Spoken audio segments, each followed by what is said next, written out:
మన ప్రభువును రక్షకుడైన యేసు క్రీస్తు అతి శ్రేష్టమైన నామాన్ని బట్టి ఈ ఉదయకాల హోసన్న దైవ సందేశాలు అనే కార్యక్రమం వింటున్న దేవుని బిడ్డలని మీ అందరికీ వందనాలు.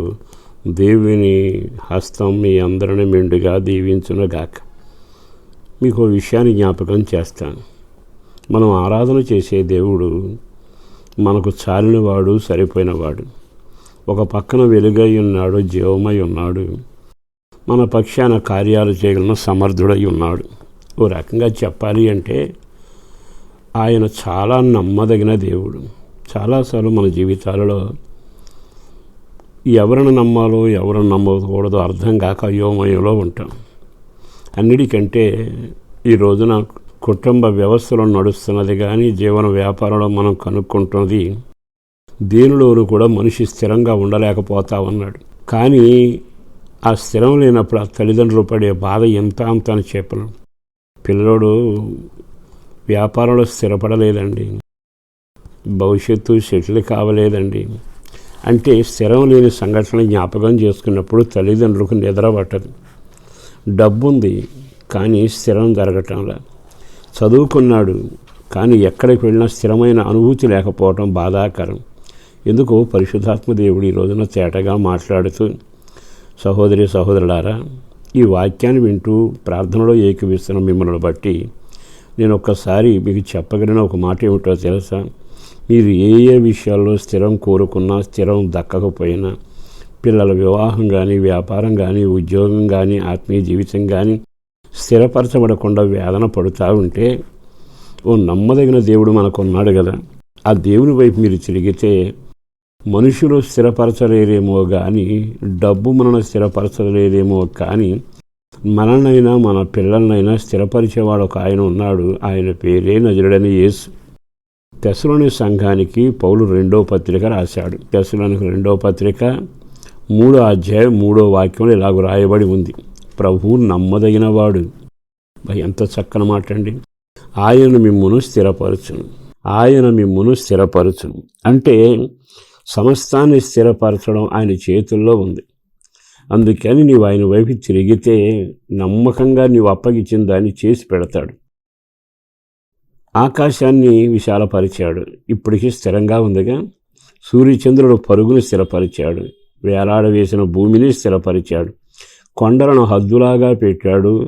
సముద్రం ఎంత పెద్దదై పొంగినా ఇసుకేసి దాన్ని ఆపాడు, దాన్ని స్థిరపరిచాడుగా.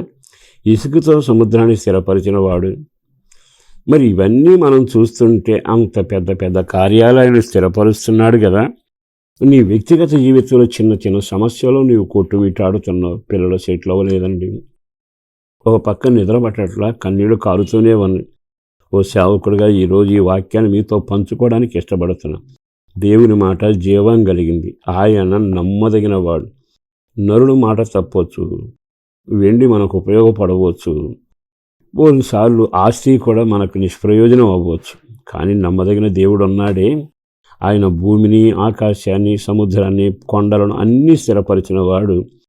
నీ విషయంలో ఈ చిన్న కార్యం చేయలేడా? ఒక్క క్షణం ఆయన వైపు తిరిగి, ప్రభువా, నేను ఆత్మీయతలో నమ్మకంగా స్థిరపడలేకపోతున్నాను, సంఘంలో స్థిరపడలేకపోతున్నాను, ప్రార్థన కానీ పరిశుద్ధ జీవితంలో స్థిరపడలేకపోతున్నాను, నా పిల్లల విషయాల్లో దేనిలోనూ వాళ్ళు స్థిరపడలేదయ్యా అంటూ ఈ రోజు కానీ నీవు ఆయన వైపు తిరగగలిగితే ఈ వాక్యం మీ పట్ల నెరవేరుతుందని నేను సేవకుడిగా చెప్పగలను. ఎందుకో తెలుసా? ప్రభువు నమ్మదగిన వాడు. ఆయన నమ్మదగిన వాడు ఎప్పుడు మాట తప్పడగా. కష్టమైన నష్టమైన ఆ పని చేయగలిగిన వాడు. మరి ఇట్లాంటప్పుడు నీ పిల్లల విషయం ఎంతకాలం విలపిస్తావు? అది ఏదైనా కానీ, చదువులే కానీ, ఉద్యోగమే కానీ, ఆత్మీయ జీవితమే కానీ, ఆరోగ్యమే కానీ ఆయన స్థిరపరచగలిగిన వాడు. మీ కొరకు ప్రార్థన నేను కూడా చేస్తాను. ఈరోజు మీరు ఆయన వైపు తిరిగి ఈ వాక్యంలో ఉన్న ఆ యొక్క సంపూర్ణమైన సత్యాన్ని అంగీకరించి ప్రభువు నమ్మదగినవాడు. ప్రతిసారి ఆ మాట మీరు అనండి, ప్రభువు నమ్మదగినవాడు, ప్రభువు నమ్మదగినవాడు. ఆ మాట మీ నోటితో పలకండి.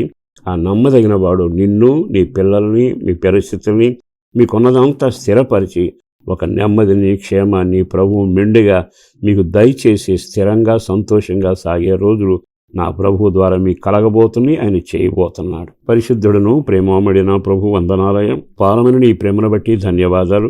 బిడ్డల కొరకు ప్రార్థన చేస్తున్నాం. అనేక మంది ఆశపడుతున్నారు. వాళ్ళ కుటుంబాల్లో అస్థిరం ఎక్కువై, స్థిరం తక్కువై, పిల్లల మునగడం గురించి విలపించేవాళ్ళు ఉన్నారు. ఓ సేవకుడుగా, పెద్దవాడిగా వారి నిమిత్తం ప్రార్థన చేస్తుండగా వారి జీవితాల్లో ఏ అయితే స్థిరం లేక అల్లకల్లోలంగా ఉన్నాయో ఈ రోజు నుంచి కార్యం చేయండి. వాళ్ళ భవిష్యత్తు స్థిరపరచండి, మనుగడ స్థిరపరచండి, పవిత్రత, ప్రార్థన, సహవాసంలో స్థిరపరచండి. అవసరాలన్నీ తీర్చండి. బిడ్డల భవిష్యత్తు కొరకు, ఉద్యోగం కొరకు, వ్యాపారాల కొరకు, సంతానం కొరకు, వాళ్ళు చేస్తున్న ప్రతి పనిలోనూ అన్నిటికంటే ఈరోజు మొదలుపెట్టి చేసే కార్యక్రమాలు నీ హస్తం తోడుగా ఉంచి ఇంటిలపాతికి రక్షణ కలగాలి. కుటుంబం అంతా ప్రార్థనలో పెంచబడాలి. నీ రెక్కల నీడలో భద్రపరచబడాలి. అట్టి దీవెనల చేత నింపి మేలుతో తృప్తిపరిచి స్థిరపరచుమని యేసు పేరట వేడుచూ ఉన్నాము తండ్రి. ఆమేన్.